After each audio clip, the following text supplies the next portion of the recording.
Os homens que dirigem as nações se apoiam em homens, para não caírem nas mãos dos que pervertem a ordem. Os homens que pregam o evangelho de nosso Senhor Jesus Cristo firmam-se nas virtudes e têm como defesa a conduta reta, que nunca falha. Os próprios soldados que agora nos protegem, amanhã poderão cortar a vossa cabeça em praça pública, dependendo de quem detiver o poder. E qual a vossa segurança? A maior segurança está em Deus, e para tal é necessário que cumpramos a sua lei, a lei do amor. Não quero cansar vossos ouvidos, nem enfadar o vosso coração com teorias, mas rogo paciência, aquela que a vossa religião também ensina, e que penseis e analiseis o que estou dizendo, que sendo nosso Deus o mesmo, haverá de nos ajudar a compreender a verdade, que também é uma só para todas as criaturas. Também eu amo o Santo Sepulcro, mas amo como amo o chão em que agora pisamos, por ser todo ele igual, como são todos os viventes do mundo. Por que matais para defender? Defender de o quê? De toda defesa pertence a Deus. Neste momento que nos perdeis, Vossa Alteza, somos somente dois. Viemos desarmados. Não usamos da violência nem da arrogância no falar. Não agimos por ordem de alguém que não seja de Deus e de Jesus, que pensam estar no Santo Sepulcro. Ele é Espírito, e o Espírito sopra onde quer que seja. É livre das contingências materiais e habita no lugar em que lhe prouver. Cristo não representa somente uma raça e não pertence a uma só nação. É, por excelência, universal, porque o seu amor é o mesmo de Deus. Viemos ao encontro de Vossa Alteza em nome da paz, para apartar irmãos em luta contra irmãos. Quantas viúvas e mães neste momento choram e sofrem a perda de seus companheiros e filhos? Quanta calamidade se alastra por muitos países por causa de simples vaidade da conquista? Na verdade, vos dizemos que ai daqueles que provocaram essa guerra em nome de Deus. Ai daqueles que desencadearam essa discórdia entre nações. Ai daqueles que ainda alimentam ódio entre irmãos. O próprio Jesus é quem disse: pagará cetil por cetil. Rômulo, deixa eu só fazer um comentário rápido, né? Isso aqui, né, ele reforça, né, um dito, né, de Jesus, né, que é muito importante, né, que tem até, você acha isso com frequência, até na própria leitura espírita, né, que quando diz que o escândalo é necessário, porque às vezes a gente precisa daquela sacudidela para que as coisas comecem a se modificar. Mas ele diz: alguém precisa ser o responsável por aquele escândalo. Mas por aquilo gerar uma coisa que a gente pode até chamar de benéfica para a humanidade, ele não vai deixar de prestar contas pelo que ele gerou. Então, mesmo é a coisa, às vezes, da intenção. Mesmo você gerando uma coisa boa, né, sendo utilizado o que você fez para que alguma coisa boa nasça dali, você, na essência, fez algo que não deveria fazer. E você, da mesma forma, vai pagar o ônus sobre aquilo que você criou independente do resultado ter sido bom ou não. É uma coisa individual. Aquela lembrança, né, que a espiritualidade usa todas as possibilidades para o bem. Não importa o que você faça. Ela consegue, como se diz, tirar leite de pedra. Mas quem é o determinante naquele princípio do escândalo, ele vai ter que prestar conta igualzinho àquele que faz uma ação desordenada, desarmonizada, que só gera malefício. Sim. Nossa, esse ponto é tão bacana que você colocou, Silvio. E eu também queria colocar nesse ponto, esse sentiu por sentiu, que é exatamente, né, como o Silvio colocou, esse retorno. A cada ação, ela vai ter o retorno que vai ter que fechar esse ciclo. E tem um texto do Baldi sobre esse processo da ação e reação, que eu queria compartilhar com vocês também, que é a questão da misericórdia, né, como que a misericórdia ela entra em uma lei, que é a lei de ação e reação. Então, a ação ela vai ter o retorno. Como que entra a misericórdia nesse processo? E a questão é a seguinte, que a lei, ela não modifica, ela é para tudo, para todos, a lei de ação e reação no plano físico, ela acontece em todas as situações, no plano energético, e em outros planos, ela acontece. Porém, para cada plano, o retorno, ela tem um tempo diferente. As coordenadas espaço-temporais, elas são diferentes. Então, ela pode acontecer algo muito próxima do ponto de vista temporal aqui para a gente, pode acontecer em outras reencarnações, pode demorar muitas reencarnações, milênios. E esse retorno, esse que é a misericórdia divina. Então, a gente tem toda uma balança kármica de retorno que ele está sendo ali, guardado em bolsões kármicos, esperando o momento certo para ela começar a fluir. Então, essa é a misericórdia, o momento que a gente vai se fortalecendo e começa a trabalhar no bem, esse retorno, ele vai sendo trabalhado na forma de amor.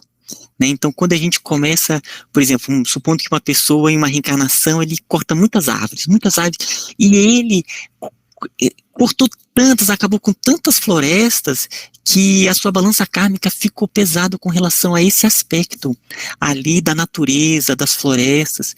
Então, o retorno pode segurar, e o momento que ele vai se amadurecendo, aí o mundo maior falou assim, olha, agora você vai reencarnar e você vai ser um defensor de florestas, você vai fazer reflorestamentos. Então, esse retorno, ele vai vindo através de trabalhos no bem. Então, ele vai ter que pagar centil por centil, mas ele foi segurado no momento que ele estava maduro para realizar essa reconstrução já em um trabalho de amor, sabe? Então, essa misericórdia, ela entra nesse momento, assim, em que a pessoa está madura, né? Então, é só esse outro aspecto que eu achei muito bacana quando o Baldi, ele trabalhou esse ponto. Que bênção. Sempre temos oportunidade, né, de reparar. E a gente cai na outra máxima espírita, né? Ninguém recebe uma carga maior do que consegue carregar, que é exatamente a síntese de tudo que o Ismael falou. Eles esperam o momento que a gente pode lidar com aquela consequência do nosso ato, para que a gente lide e saia realmente com alguma utilidade daquele reencontro. Sim. Carreguemos com amor essa carga, né? Eu lembrei do Judas, né? Que durante séculos foi malhado, né? E agora já está acabando, né? As pessoas já não estão fazendo tanto isso. A tal da malhação do Judas, né? Me lembro que quando era criança, eu via na televisão lá, não sei, é Sábado de Aleluia, né? Que eles fazem, né? E aí eu me lembro que minha mãe ficava muito brava, assim, que falava que não devia se...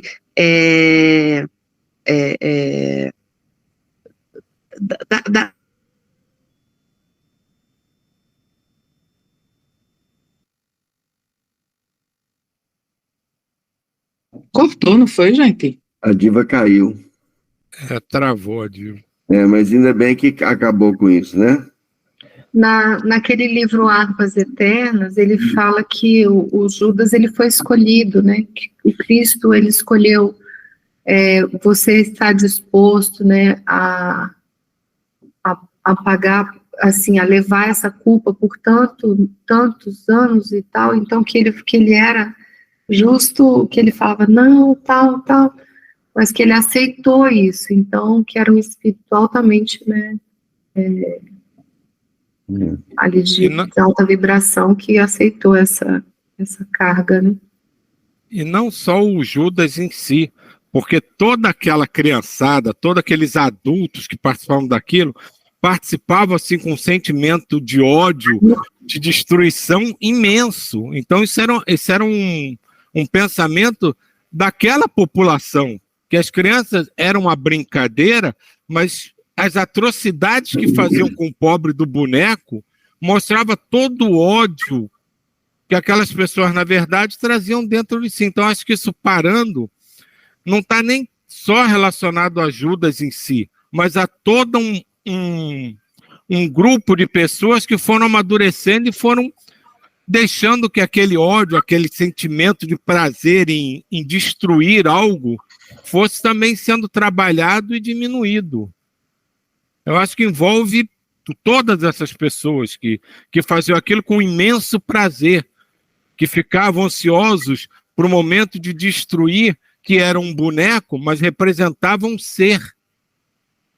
Então traz todo um ódio da própria humanidade pela própria humanidade que estava sendo trabalhado, que agora finalmente começou a se diluir. Uma questão... diga. A energia foi tão grande que caí.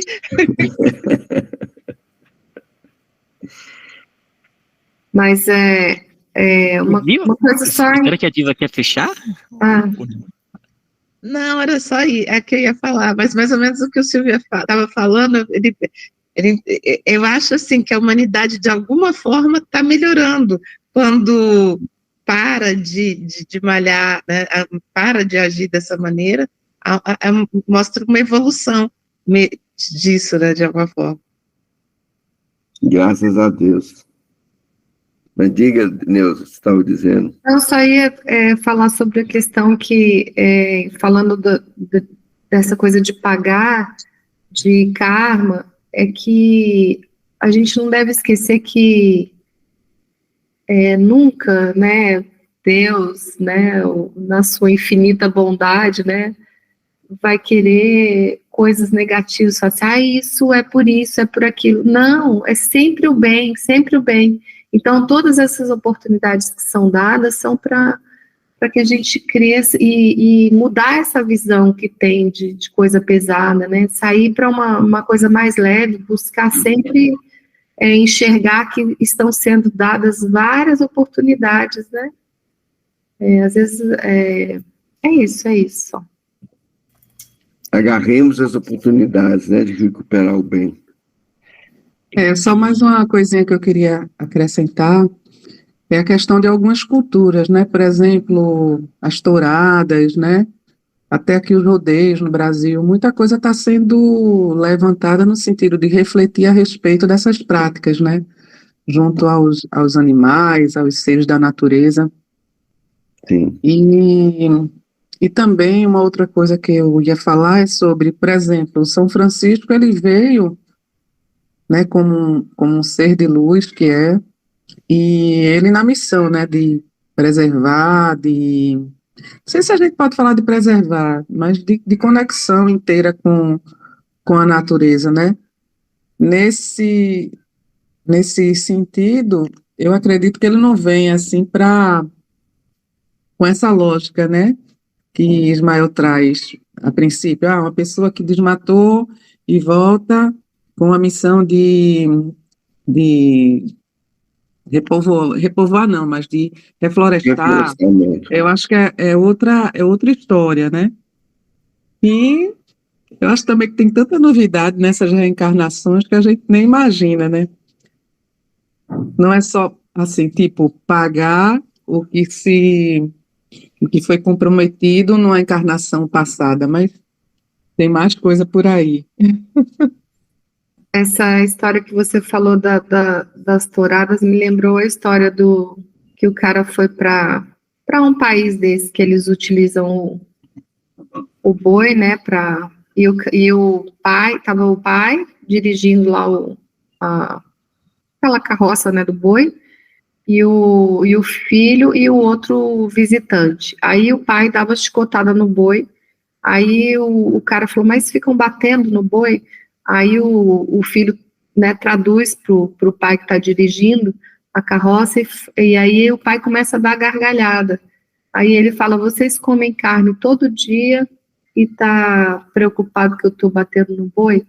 E essa energia da carne, aproveitando a oportunidade para falar, né, que eles falaram que diariamente são mortos, né, milhões de animais. Que só essa energia da morte desses animais, se houvesse, né,